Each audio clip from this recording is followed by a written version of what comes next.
Hello viewers, I am JD Keynes and it's time for another edition of Insight. Insight is weekly right here on all of our social media platforms.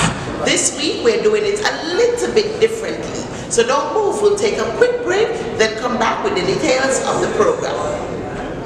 They don't call us Queen of the Caribbean for no reason. We are a diverse community of people who have built this credit union from the ground up. We are the Nevis Co-operative Credit Union. Ours is a family of hard workers. We are 5,000 strong and growing. Membership comes with lower rates on home, car, and student loans. We offer competitive rates on fixed deposits and an array of other products. So come on in, become a member, and discover why 5,000 people love their credit union. Nevis Co-operative Credit Union. Discover the difference.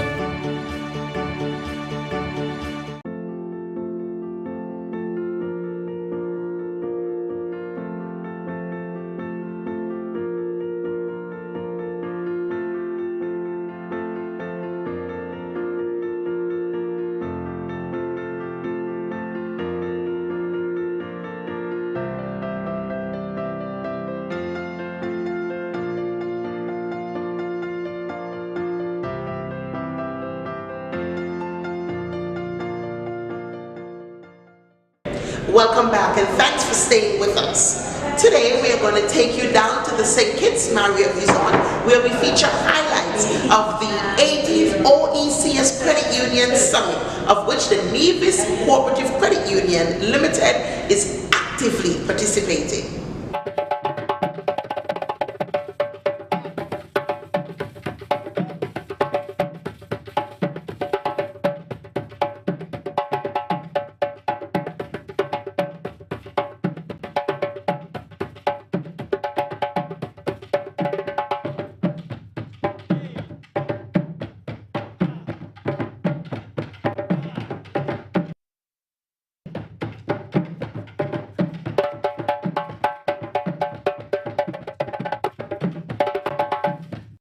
This year's convening invites us all to reaffirm our collective commitment to a financial model that puts people before profit. The credit union movement in the OECS and indeed across the wider Caribbean has long been a cornerstone of our people's economic empowerment. In villages, towns, and cities across our islands, credit unions have stepped in where traditional financial institutions have hesitated. They have provided the struggling with opportunity and the dreamers with the means to build.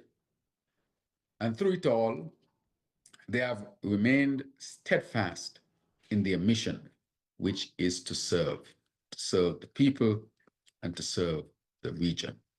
But I've made it clear, if you want to double the size of these economies over the next decade, we need to grow by 7% per annum for 10 years.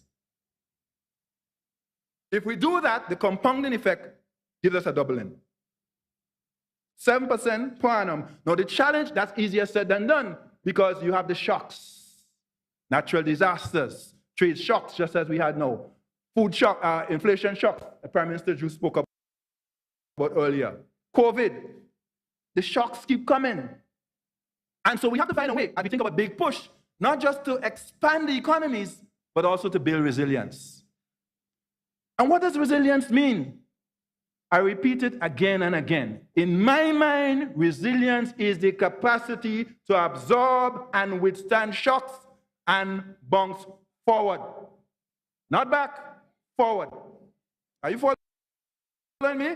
Why? Because every crisis, every adversity must compel us and propel us to leverage it to be better than before the shock.